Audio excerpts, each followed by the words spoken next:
मङ्गलं भगवान् वीरो मङ्गलं गौतमो गणी मङ्गलं कुन्दे कुन्दाद्यो जैनधर्मोऽस्तु मङ्गलम् सर्वमङ्गलमाङ्गल्यं सर्वकल्याणकारिकम् प्रधानं सर्वधर्माणां जयनं जयतु शासनम्। बोलो आचार्य भगवंत जिनसेन स्वामी महाराज की जय।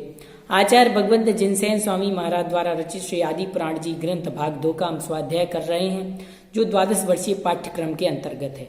अभी तक आपने हमारे चैनल को सब्सक्राइब नहीं किया तो सब्सक्राइब जरूर करें, शेयर, लाइक और बेल आइकन का बटन जरूर दबा लें। अभी तक हम 2 पर्व का पर्व क्रमांक 26 और 27 का स्वाध्याय कर चुके हैं। पिछले पर्व में हमने यहाँ तक समझ लिया था कि भरत चक्रवर्ती अपनी शिविर में रुके हैं और आराम कर रहे हैं। अब उसके पश्चात पर्व 28 का स्वाध्याय हम प्रारंभ कर रहे हैं। दूसरे दिन सवेरा होता है और प्रातः काल के समय करने योग्य समस्त क्रियाएं कर चुके हैं। ऐसे भरत चक्रवर्ती चक्र रत्न के पीछे पीछे प्रस्थान किया, अर्थात अगला दिन हो चुका है और भरत चक्रवर्ती जी अब आगे की ओर प्रस्थान कर रहे हैं। शत्रु समूह के पराक्रम को नष्ट करने वाला तथा स्वयं दूसरों का द्वारा उल्लंघन न करने योग्य चक्र रत्न और शत्रुओं को दंडित करने वाला दंड, ये दोनों ही रत्न चक्रवर्ती की सेना के आगे आगे रहते हैं। अर्थात एक तो दंड रत्न और दूसरा चक्र रत्न, ये दोनों रत्न भरत चक्रवर्ती की सेना के आगे आगे हैं और आगे आगे यह चल रहे हैं। चक्र रत्न 1000 देवों द्वारा रक्षित था और दंड रत्न भी इतने ही देवों द्वारा रक्षित था। वास्तव में ये दोनों चक्रवर्ती की विजय के कारण ये दोनों ही हैं। शेष सामग्री तो केवल शोभा के लिए। चक्रवर्ती चारों दिशाओं में विजय प्राप्त करता है और विजय प्राप्त कर रहा है। उनकी विजय के यही तो मुख्य कारण है, एक तो दंड रत्न, दूसरा चक्र रत्न। बाकी सब जो सैन्य आदि सैन्य बल है वह तो शोभा के लिए ही है।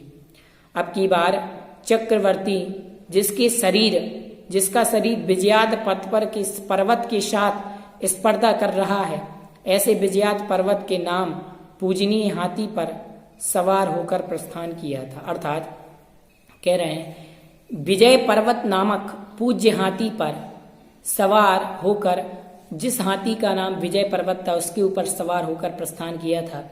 अब ऐसा मालूम हो रहा था कि मानो समुद्र पर्यंत पूर्व दिशा को जीतने के लिए उद्यत महाराज भरत उस हाथी के छल से विजयाद पर्वत को ही धारण कर रहा हो।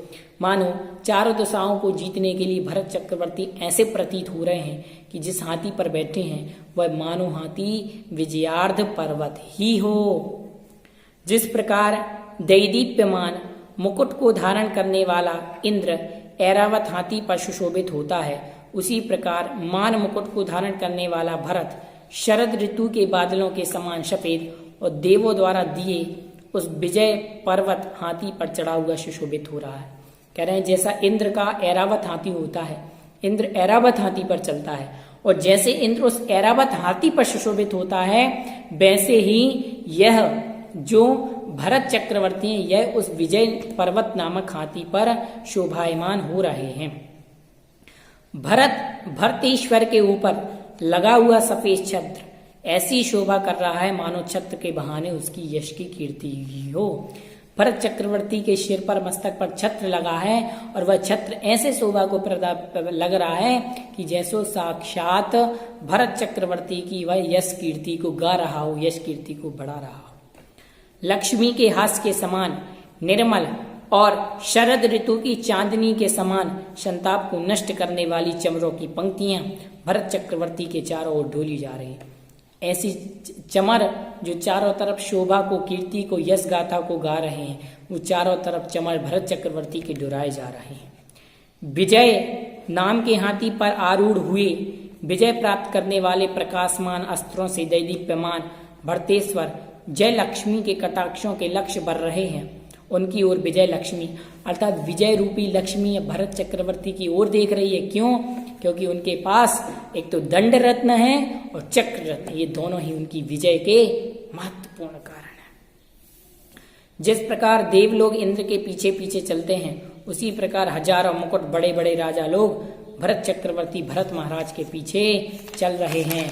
जैसे इंद्र के पीछे सारे के सारे छोटे बड़े इंद्र इत्यादि चलते रहते हैं, उसी प्रकार कह रहे भरत चक्रवर्ती के पीछे पीछे राजा महाराजा चल रहे हैं।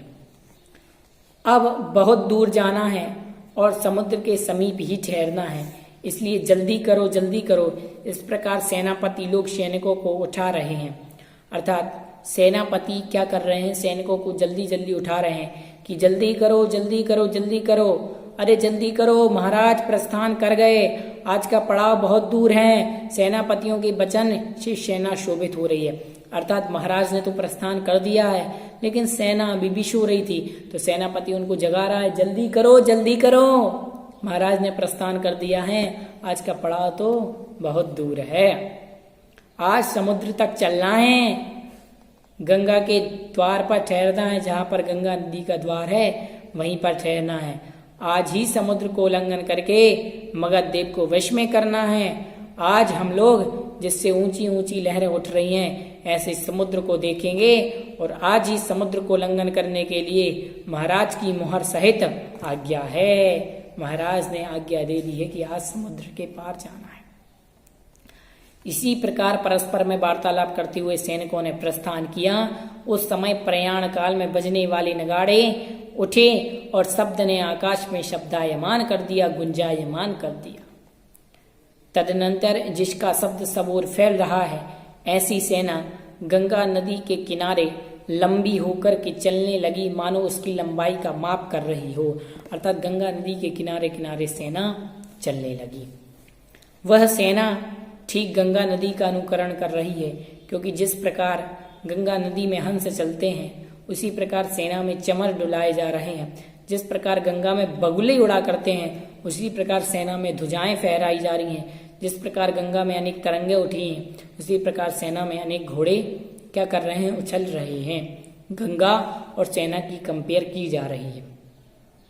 वह सेना समुद्र की ओर इस प्रकार बढ़ी जा रही है मानो दूसरी गंगा नदी जा रही हो, क्योंकि जिस प्रकार गंगा नदी में राजहंस निवास करते हैं, उसी प्रकार सेना में राजहंस अर्थात श्रेष्ठ राजा लोग निवास करते हैं और गंगा नदी की गति स्खलित नहीं होती। इस प्रकार सेना की गति भी स्खलित नहीं हो रही है।